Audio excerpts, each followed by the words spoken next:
అరే ఇప్పుడు వచ్చిన అది అంతకంటే మంచిది. అయితే ఫ్యామిలీ ఫ్లాష్ బ్యాక్ కథలాగా చెప్పాలనే ఉద్దేశంతో కథ చెప్పించడం కూడా మనవరాలకి ఆల్రెడీ కథల పోటీల్లో చెప్పిన తర్వాత ఆ అమ్మాయి ఒక కథ రాయటం మొదలుపెట్టి దాని పేరే టైటిల్లోనే అమ్మాయి స్వాతి ముత్యం అని మొదలుపెట్టి ఏదో కొంత బిగినింగ్ కొంత తయారు చేసి అట్టు పెడితే ఏమిటో ఇక్కడ కూడా కథలేనా అని వాళ్ళ నాన్న అంటే అవును కథ ఏది ఇంతవరకు బాగానే ఉంది, తర్వాతే ఆలోచిస్తున్నానంటే ఏం ఆలోచించక్కలేదు, తాతయ్య కథే నీకు సరిపోతుంది అడగమంటాం. ఆ అమ్మాయి వెళ్ళటం అడగటం, వెళ్ళిన తర్వాత ఏదో నాకు ఇది 60 ఏళ్ళ కథనో ఏదో చెప్తే నువ్వు 100 ఏళ్ళ కథ కావాలి అని అమ్మాయి కోరుకోవటం. అంటే చిరంజీవిగా ఉండాలి, మీరు చాలా ఏళ్ళు బతకాలి, మొత్తం కథ అంతా నాకు తెలుసుకోవాలనే ఉద్దేశం ఇండైరెక్ట్గానే ఉంటుంది దాంట్లో. I want 100 years story, not what till this కాదు అన్నట్టుగా ఎంతైనా మనం దాంట్లో నుంచి లాక్కోవచ్చు. అప్పుడు ఫ్లాష్ బ్యాక్ మొదలు. ఇప్పుడు కూడా మీ నాన్నమ్మ కథే అది అంటాడు మళ్ళీ అక్కడ. నా కథ అంటూ ఏమీ లేదు, అంతా మీ నాన్నమ్మ కథే అంటాడు. ఎంత గొప్పగా చెప్తాడు. అక్కడి నుంచి మామూలుగా ఆ పిల్లాడిని చూపించి ఇప్పుడు పెరిగినటువంటి వాడిని చూపించి వీడింత వాడిగా ఉన్నప్పుడు మీ అమ్మ వీడిని తీసుకుని అనగానే వీల్ కట్ అంటే there is no confusion to the audience. Flashback అసలు ఎక్కడి స్టార్ట్ అవుతుంది, ఏం స్టార్ట్ అవుతుంది, అక్కడి నుంచి అసలు ఎలా ఒక నాయనం అనేది కొడుకుని పోగొట్టుకుని ఇవాళ కోడలు ఒక విధవరాలుగా ఇంటికి వచ్చి చిన్న మనవడితో ఒక ఆశ్రయం కోసం వచ్చిన నాయనమ్మ ఎలా ఉంటుంది, ఆవిడ బాధ, ఒక పట్టుదలగా ఉండి ఒక స్టబర్న్గా ఉన్న మామగారు క్యారెక్టర్ ఎలా ఉంటుంది, పోషించలేని అన్నయ్య ఎలా ప్రాధేయపడి ఎట్టగైనా ఇక ప్రాపర్టీ కొంచెం సంపాదించాలని వాడి యొక్క తాపత్రయం, వాడి యొక్క అభ్యర్థన, వాడు అడగటం, ఆయన యొక్క కరెక్ట్గా ఉండే సమాధానాలు, ఇంకా లాభం లేదు అన్నయ్య చాలా బతిమాలుతున్నాడు, is going beyond the limitations of any human being కంటే కూడా ఇంత బతిమాలక్కర్లేదు అనే ఉద్దేశంగా అంతవరకు సైలెంట్గా ఒక అబ్జర్వర్గా నిలబడ్డ రాధి క్యారెక్టర్ అన్నయ్య అని పిలిచి స్టాప్ చేసేస్తుంది. ఇక వద్దు అనవసరం అంతే స్టాప్ లేవు బాబు అని పిలిచేస్తుంది, పెట్టేసుకుంటుంది,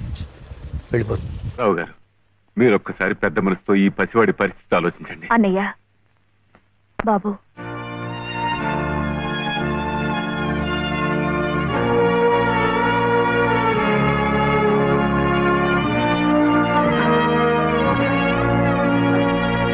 అందుకనే చివరికి వాడు బతిమాలకటానికి వచ్చినప్పుడు కూడా మామగారు వీడి శివయ్య క్యారెక్టర్ కన్విన్స్ చేస్తాడు. మా నాయనమ్మ చచ్చిపోయినప్పుడు నేను ఉన్నా కదా అక్కడ, నువ్వు అలాగే ఉండాలి కదా, ఏమిటో ఆ మాటకి అది అమాయకత్వానికి అర్థం ఉండదు. న్యాచురల్గా ఆ రోజున అంత అవమానపరిచిన స్త్రీ కదా, చాలా పరిచాడు ఆయన. ఇవాళ అవసరం వచ్చింది కాబట్టి మనం తీసుకుంటున్నాం పెళ్ళం గురించి ఆయన వచ్చాడు కానీ మన మీద ప్రేమ కొద్దీ కాదు. సో అలా మనకి ఆ క్యారెక్టరు ఎంతసేపు మాట్లాడుకున్నా, ఎన్ని మాటలు మాట్లాడుకున్నా కూడా. అండ్ తర్వాత ఇంకోటి ఏమిటంటే అది ఎంత స్పాన్లో మనం తీసినా కూడా మీకు ఎక్కడ ఆ జర్క్ కనిపించదు గ్రాఫ్లో.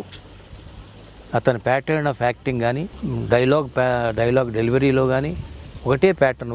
ఒక నెల రోజులు మొత్తం సినిమా అంతా మనకి తీసినట్టే కనిపిస్తుంది. ఒక హోమోజినిటీ అంటాం, యూనిట్ ఒక కంప్లీట్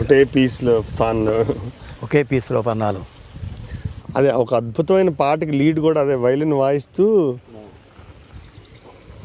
అని ఒక ఒట్టిగా ఉంటుంది. అంటే ఇది నీ గురించి నువ్వు మీ నాన్నమ్మ పాడిన పాటేరా, దండం మీద అంటాడు, కట్టింగ్ అని ఉంటుంది అసలు. అంటే ఎంత కన్వే చేస్తుందో అసలు ఆ చిన్న జెస్చర్ అసలు. తర్వాత లాలి పాటలకి అంటూ ఒక యాంథమ్ లాగా ఏమైనా ఉండాలి అంటే మీరు తెలుగు జాతికి ఇచ్చిన ఒక అద్భుతమైన వారం లాలి లాలి అనే పాట.